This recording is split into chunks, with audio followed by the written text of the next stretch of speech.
Radhe Radhe. Hello everyone, let's begin with the new episode. जो channel पे नए हैं या जिन्होंने अभी तक सब्सक्राइब नहीं किया, जल्दी से सब्सक्राइब करें, एपिसोड को लाइक करें और बेल आइकन दबाएं फॉर द नोटिफिकेशन। कहानी अब तक में इस बार रणवीर सच में नाराज़ हो गया था और वह बात माही भी महसूस कर रही थी। उसने एक नज़र रणवीर को देखा और उसके ऊपर से उठकर कबर्ड की तरफ पड़ गई। रणवीर ने उसे देखते हुए कहा, अब क्या कर रही हो? रणवीर को लगा कि माही बालकनी की तरफ जा रही है।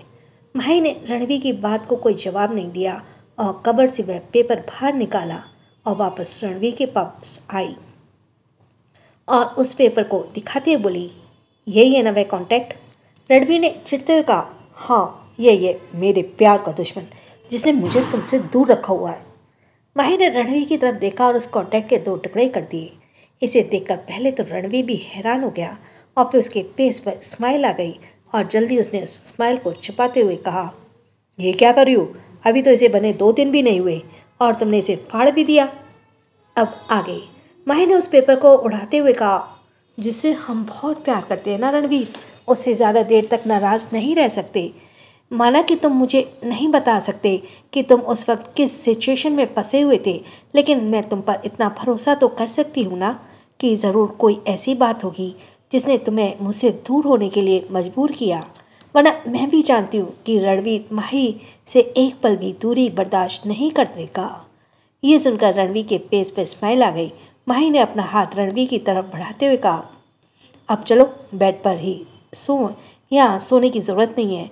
मैंने देखा तुम यहाँ पर कंफर्टेबल नहीं हो।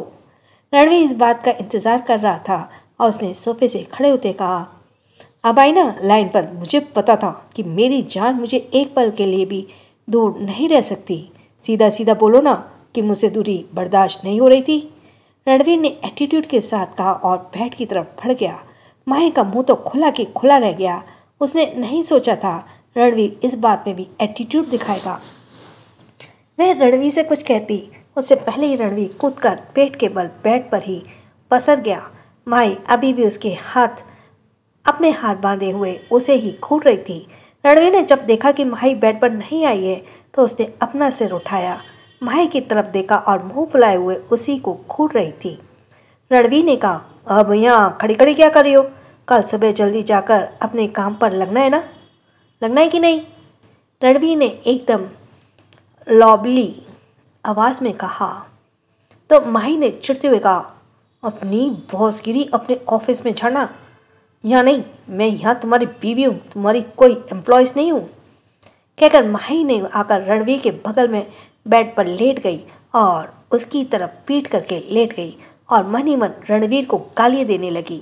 रणवीर माही के हरकतों को पहचान गया था कि उसकी बीवी मन ही मन उसको तारीफों के पुल बांध रही है। रणवीर ने माही को कमर से अपना हाथ डालकर उसे झटके से अपने पास खींच लिया। माही उसका हाथ अपने कमर से हटाते हुए बोली, बेड पर आने के लिए कहा है, पर मुझसे दूर होकर रहो। चलो दूर से सो। रणवीर भला माही के कहाँ सुनने वाला था। उसने अपना चेहरा माही के गले में छुपाते हुए कहा, कॉन्टैक्ट खत्म हो गया है ना? और अब तुम्हारा गुस्सा भी? तो अब तुम्हारी नहीं, सिर्फ मेरी चलेगी। आप चुपचाप मुंह बंद करके सो जाओ, वरना। अब इस वरना का मतलब माही शायद समझ गई थी, इसलिए उसने कसकर अपनी आंखें बंद करते हुए जल्दी से कहा, हाँ मैं तो सो रही हूँ, मुझे बहुत तेज़ नींद आ रही है। आज इतने दिनों बाद माही के भाई को भाव में भरकर सोने रणवीर को काफ़ी सुकून पहुँच रहा था। कुछ ही देर में रणवीर को माही की गहरी सांस महसूस हुई। उसने माही को अपनी तरफ पलटा और उसे अपनी भाव में भर लिया। धीरे धीरे उसके बालों को सहलाने लगा। माही भी नींद में ही रणवीर के सीने से लग गई और अपने चेहरे को उसके सीने में एडजस्ट कर एक प्यारी सी नींद में खो गई। रणवीर काफ़ी देर तक माही के बालों को सहलाता रहा। दरअसल वह कुछ सोच रहा था। अभी तक उसके चेहरे पर जो भाव काफ़ी गर्म नज़र आ रहे थे, नर्म नज़र आ रहे थे, अचानक ही वह बदल गए और उसकी आंखों में एक अजीब से भाव नज़र आने लगे। उसने एक नज़र माही के चेहरे की तरफ देखा और अब तक गहरी नींद में सो चुकी थी। रणवीर ने आहिस्ता से माही के बगल वाली पिलो को लेटा और उसे ब्लैंकेट से कवर किया। फिर कुछ पल तक माही को सॉफ्ट गालों को अपने अंगूठे से सहलाते हुए कुछ सोचने लगा। रणवीर ने ऐसा करने से माही के फेस पे एक प्यारी सी स्माइल आ गई, जिसे देखकर रणवीर भी मुस्कुराए बिना ना रह पाया। उसने प्यार से माही के फोरहेड को किस किया और झटके से उससे दूर हो गया। रणवीर ने साइड टेबल पर रखा हुआ अपना फ़ोन उठाया और बालकोनी की तरफ बढ़ गया। कुछ देर बाद रणवीर स्मोक करते हुए अपने फ़ोन की तरफ देख रहा था, जैसे कुछ सोच रहा हो। तभी उसने फ़ोन पर किसी की कॉल आई, जिसे देखकर रणवीर ने जल्दी से वह कॉल पिक की और कान में लगाते पूछा, ये क्या हुआ? क्या उसे होश आया?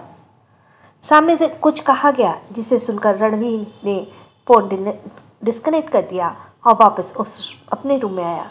माही अभी भी गहरी नींद में सो रही थी। रणवीर ने एक नज़र माही की तरफ देखा और चेंज करने के लिए चेंजिंग रूम की तरफ बढ़ गया। कुछ देर में वह चेंज करने के बाद वापस रूम में आया। अब रणवीर ने ब्लैक कलर की शर्ट के साथ ब्लैक पैंट पहनी हुई थी। उसने अपनी शर्ट की स्लीव्स को फोल्ड किया हुआ था, जिस वजह से उसकी स्ट्रॉन्ग बाजू में साफ नजर आ रहा था। रणवीर ने अपनी कबर्ड से मौजूद एक लॉकर से अपनी गन निकाली और उसे अपनी कमर में पीछे रखते और एक बार फिर पलटकर माही की तरफ देखा, जो शायद नींद में कसमसा रही थी। माही की नींद ना खुल जाए, इसलिए रणवीर माही की तरफ बढ़ गया और धीरे धीरे उसके बालों को सहलाने लगा। रणवीर के हाथों का टच महसूस कर माही दोबारा नींद के आगोश में चली गई। रणवीर ने एक पिलो उठाकर माही के बगल में रखा, जिसे माही ने नींद में ही शायद रणवीर समझकर ही पकड़ लिया था। रणवीर ने धीरे से कहा, सो जाओ जान, तुम्हारी जगने से पहले मैं लौट आऊँगा। रणवीर ने एक बार फिर से माही के सिर पर किस किया और रूम से बाहर निकल गया। रणवीर पार्किंग एरिया में आया तो उसे इस वक्त आदित्य और राजवीर दोनों ही रणवीर को अपनी गाड़ी के पास इंतज़ार कर रही थी। रणवीर ने अपनी गाड़ी में बैठते हुए कहा, चलो हमें वक्त से वापस भी लौटना है। राजवीर और आदित्य दोनों ने ही एक दूसरे को तरफ देखा और अपनी अपनी गाड़ियों में बैठकर रणवीर की गाड़ी के पीछे पीछे ही निकल गए। कुछ देर बाद एक बड़े से कमरे के अंदर काफ़ी कम रोशनी मौजूद थी। कमरा देखने में काफ़ी ज़्यादा डरावना लग रहा था। उस रूम में 3 लोग अधमरी हालत में बंधे हुए थे। उन तीनों में हाथ छत से लटक रहे थे, एक रस्सी से बंधे हुए, और वह लगभग उस रस्सी से झूल रहे थे। रणवीर और राजवीर उन तीनों को बहुत बुरी तरह से पिटाई कर रहे थे। रणवीर ने हाथ में इस वक्त काफ़ी सारा ब्लड लगा हुआ था। Thanks for listening. छोटों को प्यार, बड़ों को सम्मान। राधे राधे।